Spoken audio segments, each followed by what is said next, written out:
ষষ্ঠ শ্রেণী দ্বিতীয় পর্যায়ক্রমিক মূল্যায়ন পরীক্ষা শুরু হয়ে গেছে।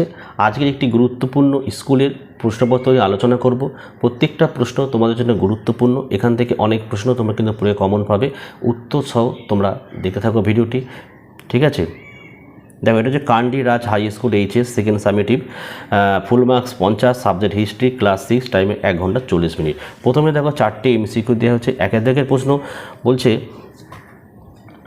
আদি বৈদিক যুগের প্রধান সম্পদ ছিল অপশানটি গবাদি পশু। 2, খ্রিস্টপূর্ব 6ষ্ঠ শতকে ভারতীয় উপমহাদেশের মূল রাজনৈতিক কেন্দ্র ছিল, কি লিখবে? অপশান সি, গাঙ্গেয় উপত্যকা। 3, ত্রিপিটক লেখা হয়েছিল, অপশান সি লিখবে, পালি ভাষায়। 4, আজীবিক গোষ্ঠীর প্রতিষ্ঠাতা ছিলেন, অপশান এ লিখবে, গোসাল।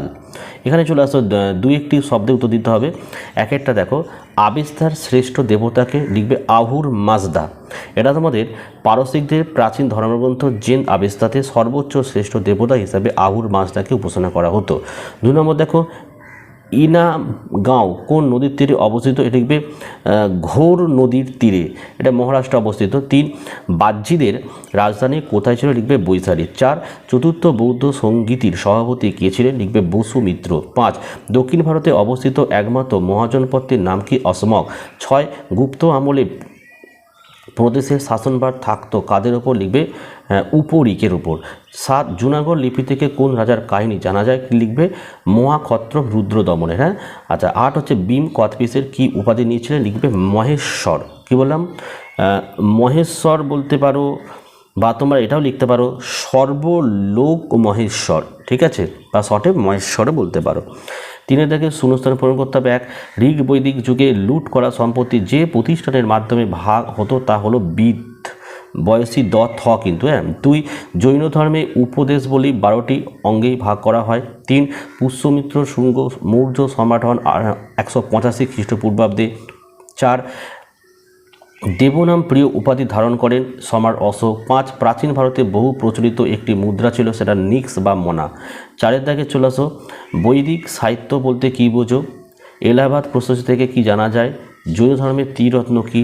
আর্য সত্য কি? 10 রাজা যুদ্ধ বলতে কী বোঝো? প্রত্যেকটি প্রশ্ন 2 নম্বরে রেডি করে নাও। 5 দাগে দেখো, সাতবাহন প্রশাসন কেমনভাবে চলতো? 3 নম্বরে। এবার নিচে দেখো 5 নম্বরে 4টি প্রশ্ন করতে হবে কিন্তু। হ্যাঁ, প্রত্যেকটা প্রশ্ন রেডি করো, এখান থেকে কিন্তু পরীক্ষায় তোমরা কমন পাবে। 1, মেগালিথ সম্পর্কে টিকা লেখো। 2, মৌর্য আমলে প্রশাসন ও রাজস্ব ব্যবস্থার সংক্ষিপ্ত পরিচয় দাও।